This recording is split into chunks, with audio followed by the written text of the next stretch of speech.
설은 길기도 하고 또 눈도 많이 오고 추워서 참 여러 가지로 좋으면서도 힘들었던 그런 명절이었던 것 같습니다.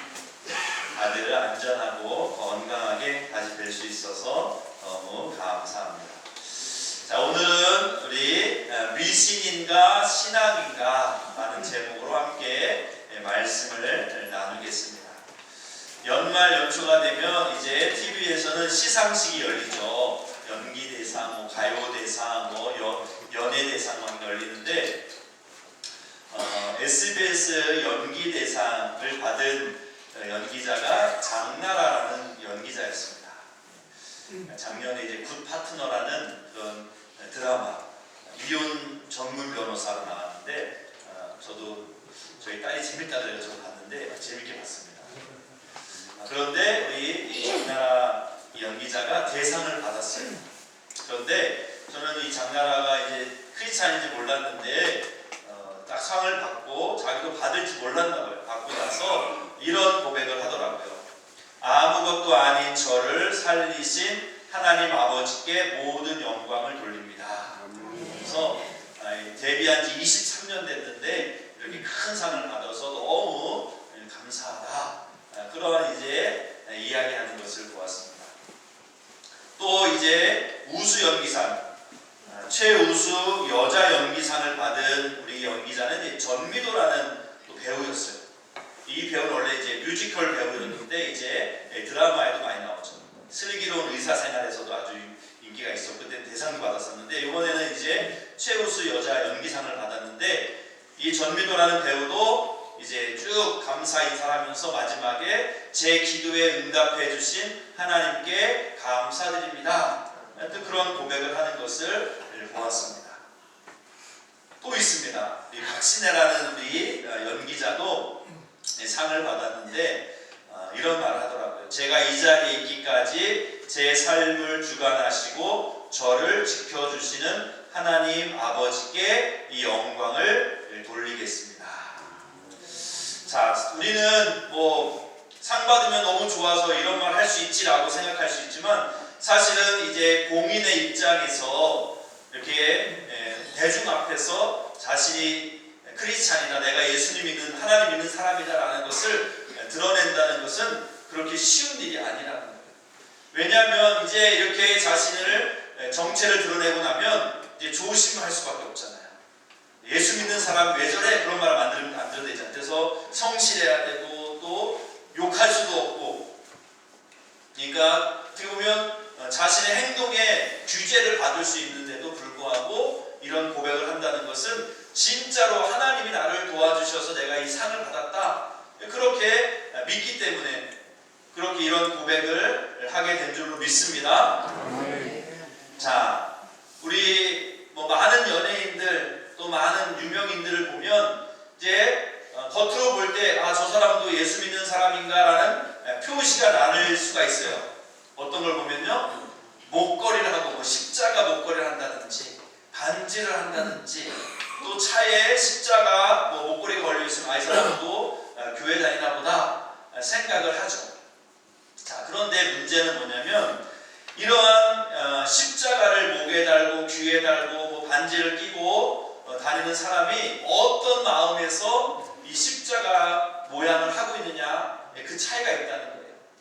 어떤 사람은 정말 신앙 고백으로서 내가 하나님과 함께 하겠습니다, 주님 나와 동행해 주십시오, 또는 그런 간절한 마음으로 이러한 십자가 장식을 달고 다니는 사람도 있지만 또 한편으로는 전혀 신앙은 없지만 십자가가 왠지 하면 좋을 것 같아서 또 십자가를 하고 다니면 사고가 안 날 것 같아서 마치 부적을 몸에 지니고 다니는 것처럼 그렇게 십자가를 가지고 다니는 사람들, 그렇게 십자가 모양의 장식, 어떤 그런 액세서리를 하는 사람들도 있다는 거죠.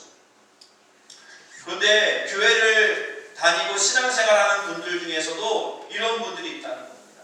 정말 진실한 마음으로 하나님을 예배하고 섬기는 그런 분들이 있는가 하면 한편으로는 내가 교회를 다니는 것 때문에 내가 하는 일이 잘 되겠지, 뭔가 복을 받고 싶은 마음에 우리가 그냥 교회만 왔다 갔다 하는 그러한 신앙인들, 그러한 종교 생활을 하는 사람들도 우리 가운데는 있을 수 있다는 거죠.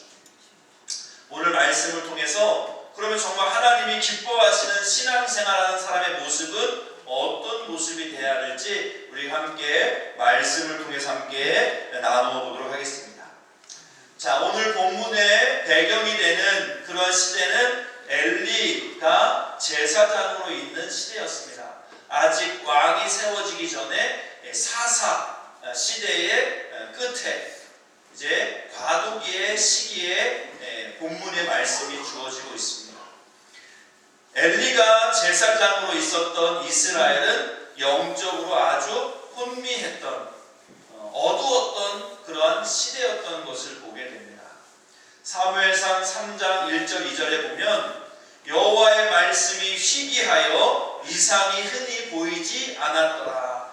엘리의 눈이 점점 어두워가서 잘 보지 못하는 그때에 그가 자기 처소에 누웠다. 자, 엘리 제사장이 이제 나이가 드니까 눈도 침침해져서 눈도 잘 안 보이는데 그게 문제가 아니라 여호와의 말씀이 희귀해졌다.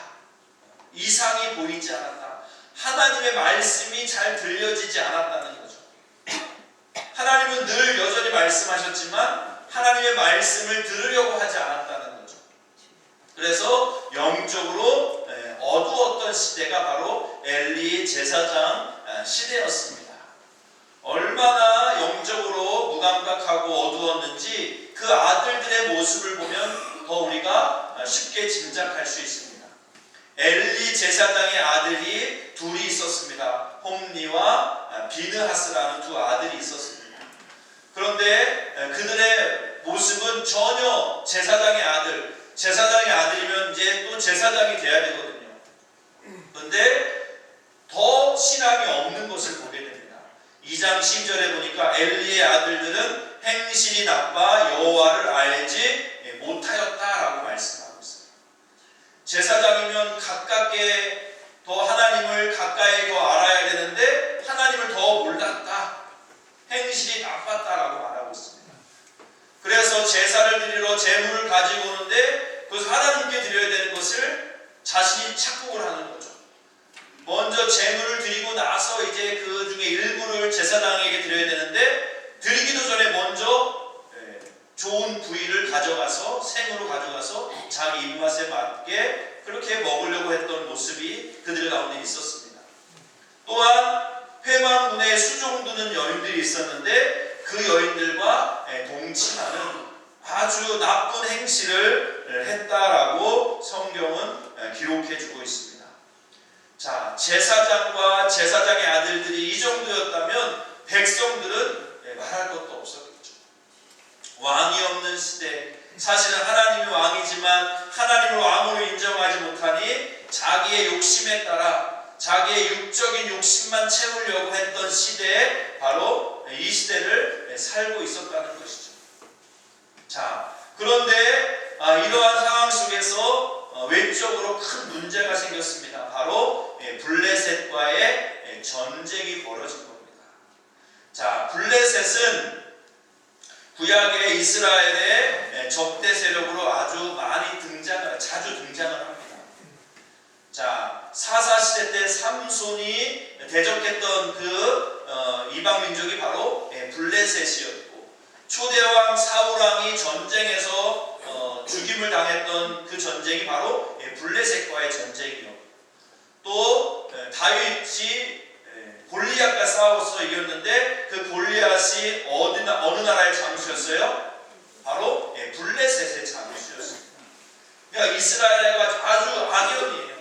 왜 그렇게 될 수밖에 없었냐면 이 블레셋은 에게해에서 이쪽 이스라엘 쪽으로 이주해온 해양 민족이었기 때문에 그들은 이제 바다에 살았던 사람이 육지로 건너와서 이제 육지를 땅을 차지했기 때문에 그 육지를 차지하려고 계속 이스라엘과 다툴 수밖에 없었다는 거죠. 그런데 이스라엘은 당시 청동기 문화였던 반면에 이 블레셋은 철기 문명으로 무장한 강력한 군사력을 보유하고 있었다는 거예요. 있는 신은 다곤이라는 신이었는데 바다의 신이었어요. 해양 민족이었기 때문에 바다의 신을 섬겼죠. 그래서 상반신은 사람이지만 하반신은 물고기 모양의 신이었던 다곤 신을 섬기고 있었습니다. 또한 블레셋은 5개의 도시국가의 연합으로 이루어져 있었습니다. 가사, 가드, 아스돗, 아스글론, 에글론이라는 5 도시가 연방으로 이루어진 나라가 바로 블레셋이라는 나라였습니다. 그리고 지금 우리가 이스라엘 지역을 팔레스타인이라고 부르는데 이 지명이 어디서 유래됐냐면 블레셋에서 유래됐다는 거죠. 그만큼 블레셋의 영향력이 지금까지 이루어졌다는 것을 우리가 볼 수 있습니다. 지도로 보면 이스라엘의 남서쪽 해안가 쪽에 저렇게 5개 도시가 있었고 그 연합국이 바로 블레셋이라는 나라. 자동적으로 그들은 육지로 자꾸 더 진출하려고 했고 그러다 보니 이스라엘하고 잦은 충돌을 할 수밖에 없었던 것을 보게 됩니다. 자, 그래서 이제 이스라엘과 블레셋이 이제 전쟁을 하게 되었습니다. 자, 1차 전쟁을 먼저 벌이게 됩니다. 자, 그런데 1차 전쟁이 어떻게 되냐면 이스라엘이 패하게 됩니다. 4,000명이 죽임을 당하고 패하게 돼요. 자, 당연히 이스라엘 사람들은 이길 거라고 생각했겠죠. 왜요? 계속적으로 우리가 승리해왔고 하나님이 우리를 지켜주신다 그런 생각이 있었기 때문에 당연히 이긴다고 생각해서 전쟁을 벌였는데 패배하고 온 거예요. 자, 그러니 어떤 일이 벌어집니까? 이제 왜 우리가 이 전쟁에서 졌는지 이제 분석을 하게 되고 대책을 세우게 됩니다. 이스라엘의 지도자급이었던 장로들이 모여서 왜 우리가 블레셋에 졌냐? 그것을 이제 분석하는 거예요. 자, 보통 이전 같았으면 이렇게 전쟁에 패했으면 어떻게 생각하는 게 정상이냐면 왜 우리가 전쟁에 패했지? 혹시 우리가 하나님 앞에 뭔가 잘못한 것이 없나?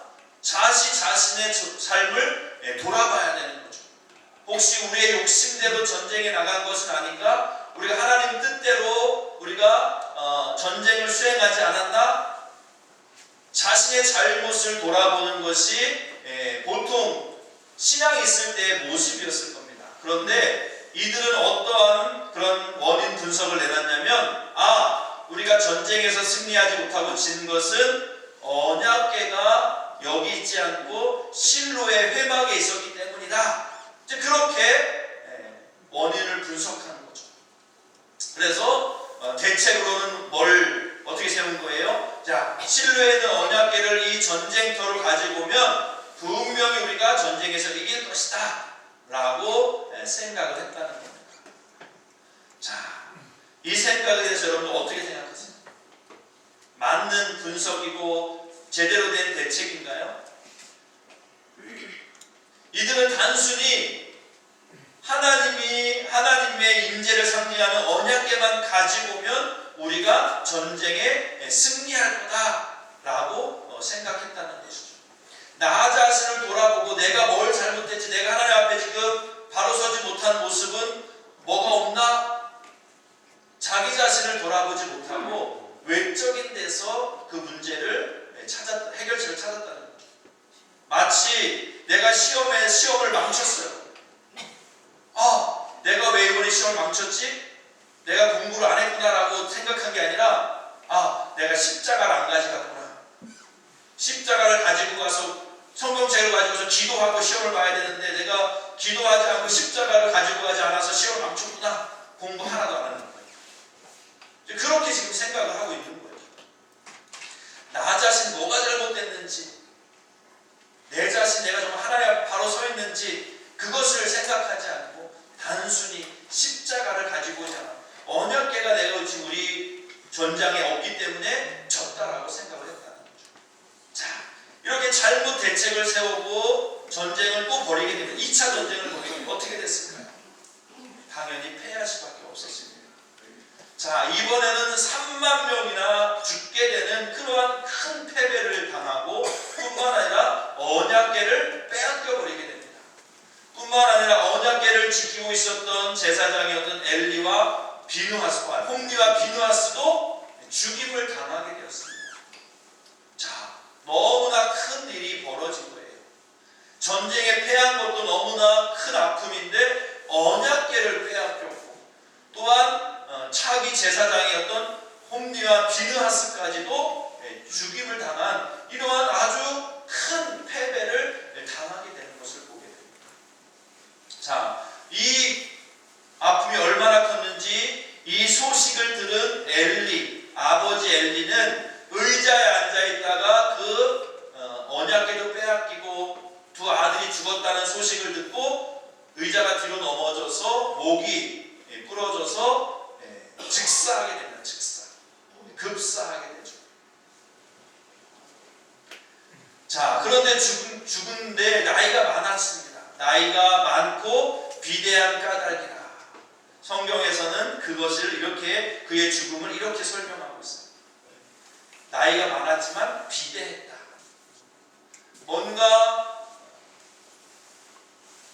민첩하지 못하고 비대한 어떤 그런 모습, 영적으로도, 육적으로도 그랬을 뿐만 아니라 영적으로도 그런 모습을 설명해 주고 있습니다. 영적으로 무감각해져 있고 내가 뭘 잘못하고 내가 지금 제대로 신앙생활하고 있는지 그것조차 분간할 수 없는 그러한 아픔에 있었기 때문에 엘리까지도 죽임을 당하게 됩니다. 자, 뿐만 아니라 비느하스의 아내가 임신 중이었는데 이제 언약궤를 빼앗겼다, 남편이 죽었다, 시아버지도 죽었다는 소식을 듣고 갑자기 이제 통증이 와서 아이를 해산하게 되죠. 조산하게 됩니다. 충격을 받아서 아직 때가 안 됐는데 이제 아이를 출산하게 돼요. 그러니까 큰 충격을 받고 그 아이의 이름을 뭐라고 짓냐면 이가봇이라고 이름을 짓습니다. 이가봇의 뜻은 영광이 없다, 영광이 떠났다. 이제 이스라엘은 하나님이 이스라엘을 버렸다, 하나님이 우리와 함께하지 않는다 라고 이제 생각하고 이가봇이라고 이름을 지었다는 거죠. 자, 여러분 정말 하나님이 이스라엘을 떠났을까요? 하나님이 이스라엘을 떠났나요? 언약궤 빼앗겼다고 하나님이 이스라엘 떠났나요? 아닙니다. 하나님이 여전히 이스라엘과 함께하고, 그런데 이스라엘 사람들은 하나님을 우상화 만들고 우상화시키고 또 미신적으로 그렇게 하나님을 믿고 있는 거죠. 언약궤가 있으면 하나님이 있는 거고 언약궤를 빼앗기면 하나님이 없는 거다. 그거는 인간적인 생각입니다. 하나님은 어디 여기 있으면 저기 없는 그런 분이 아니잖아요. 여기 있지만 거기도 있고 한국에도 있지만 미국에도 있는 분이 하나님이시라는 거죠. 하나님은 이스라엘을 떠난 적이 없는 거예요. 누가 그럼 하나님을 떠난 거예요? 오히려 이스라엘 사람들이 하나님을 떠난 거죠. 하나님은 한 번도 이스라엘을 떠난 적이 없는데 이스라엘은 늘 하나님을 배반하고 하나님을 떠나 있었다는 거죠. 자, 우리는 여기서 정말 하나님을 기쁘시게 하는 바른 신앙의 모습과 전혀 하나님이 원하시는 신앙의 모습이 아닌 미신적으로 하나님을 섬기는 것이 어떤 모습인지 우리는 깨닫게 됩니다. 자, 미신과 신앙 같이 믿는 거예요. 그런데 전혀 다릅니다. 하나님 신앙과 전혀 다른 거예요. 자, 미신은 뭐예요? 미신은 나의 욕망을 채우기 위해서 하나님을 이용하는 겁니다. 이 전쟁에서 승리하기 위해서, 그래서 블레셋의 모든 전리품들을 빼앗기 위해서 언약궤를 가지고 온다, 하나님을 이용하겠다는 거예요. 이거 전쟁을 하나님이 허락했다는 이 말씀이 안 나와요. 하나님께 기도해서 하나님이 전쟁을 해야 됩니까? 말아야 됩니까? 어떻게 싸워야 됩니까? 전혀 하나님 앞에 물은 그런 흔적이 나오지 않습니다. 이 전쟁을 시작한 것도 이스라엘의 욕심에 의해서 우리가 저 블레셋을 혼내켜줘야겠다, 저들을 다 우리가 뺏어야 되겠다, 어떤 그런 욕심에서 전쟁한 거지, 하나님이 저들을 싸워라, 내가 저들을 너희 손에 붙이겠다, 그런 말이 전혀 안 나오는 것을 보게 됩니다. 미신이라는 것은 내 욕심을 앞세우는 거예요. 내 욕망을 앞세우는 겁니다. 그래서 그것을 이루기 위해서, 내 어떤 야욕을 이루기 위해서 이번에 승진해야 됩니다. 하나님 제가 이번에 대박 나야 됩니다. 저 도와주시면 저 확 삐져버릴 겁니다. 그것은 신앙이 아니에요. 그건 미신입니다.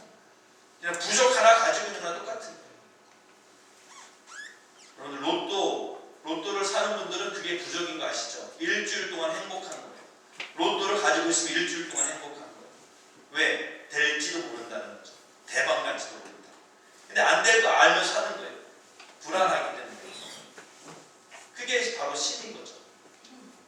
내 욕망을 채우기 위해서, 내 욕심을 채우기 위해서 하나님을 이용하는 거예요. 그건 미신적인 거죠. 바른 신앙이 아닙니다. 자, 그럼 바른 신앙은 어떤 모습일까요? 내가 손해를 보더라도 하나님의 뜻이 있다면 그것을 따르려고 하는 것. 분명히 내가 하나님의 뜻을 따르면 나는 손해보는 거예요. 물질적으로 손해보고 피곤하고 진짜 내가 손해봐야 되는 거죠. 일주일 동안 하루도 못 쉬었는데 주일 예배 드린다는 것 너무 힘든 일이고 좀 주일날은 그냥 아주 화질러 자고 싶은 육신적으로 힘들어.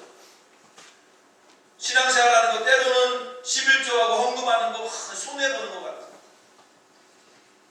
하지만 내가 손해보는 것 같을지라도 그것이 하나님의 뜻이고 하나님이 기뻐하시는 거라면 기꺼이 따르려고 하는 모습, 바로 그 모습이 바른 신앙인의 모습인 줄로 믿습니다. 아멘. 또한 때로는 내가 원하는 것이 안 될 수도 있어요.